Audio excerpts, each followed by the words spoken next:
संदीप की शादी एक सुंदर सी लड़की से 5 साल पहले हुई थी, लेकिन उसे हमेशा लगता था कि वह उसे धोखा दे रही है, क्योंकि उसकी पत्नी के कुछ व्यवहार बहुत ही संदिग्ध थे। वह टेक्स्टिंग करते समय लगातार हंसती और मुस्कुराती रहती थी।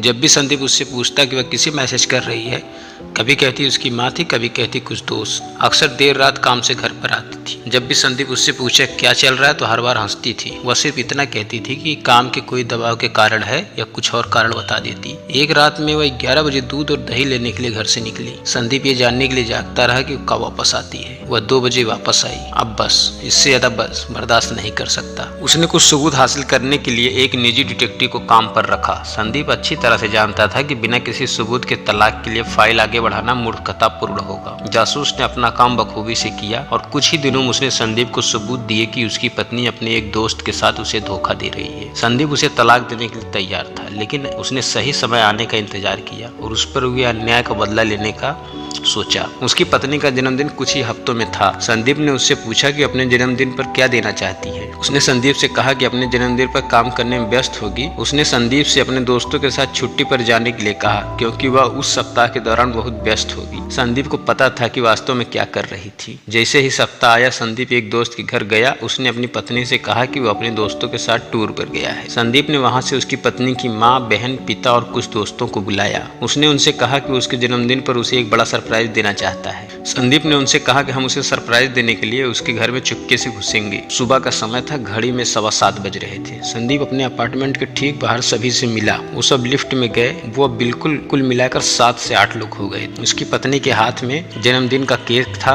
उसके पिता के पास शैंपेन की बोतल थी। उसकी माँ के पास फूलों का गुलदस्ता था। उसके सभी दोस्तों के पास उसके लिए कुछ न कुछ उपहार थे। किसी को अंदाजा नहीं था कि क्या होने वाला है। संदीप ने सभी को जितना हो सके शांत रहने के लिए कहा। संदीप ने दूसरी चाबी से अपार्टमेंट का दरवाजा खोला जो उसके पास पहले से थी। वो सभी संदीप की पत्नी को सरप्राइज देने के लिए बेडरूम में घुसे और वहाँ वह दूसरे आदमी के साथ चैन से सो रही थी। उसके पिता ने सदमे में शैंपेन की बोतल जमीन पर गिरा दी। उसकी माँ ने केक फेंक दिया। संदीप ने ऐसे दिखावा किया जैसे वो इस घटना से काफी टूट गया हो, जैसे उसे कुछ भी पता नहीं था और उसके दिमाग में बस यही चल रहा था, इससे अच्छा जन्मदिन का तोहफा कोई और हो ही नहीं सकता जो किसी पति ने अपनी बेवफा पत्नी को दिया हो। कहानी सुनने के लिए आपका बहुत बहुत धन्यवाद। अगर कहानी पसंद आई हो तो लाइक, शेयर, कमेंट जरूर करें।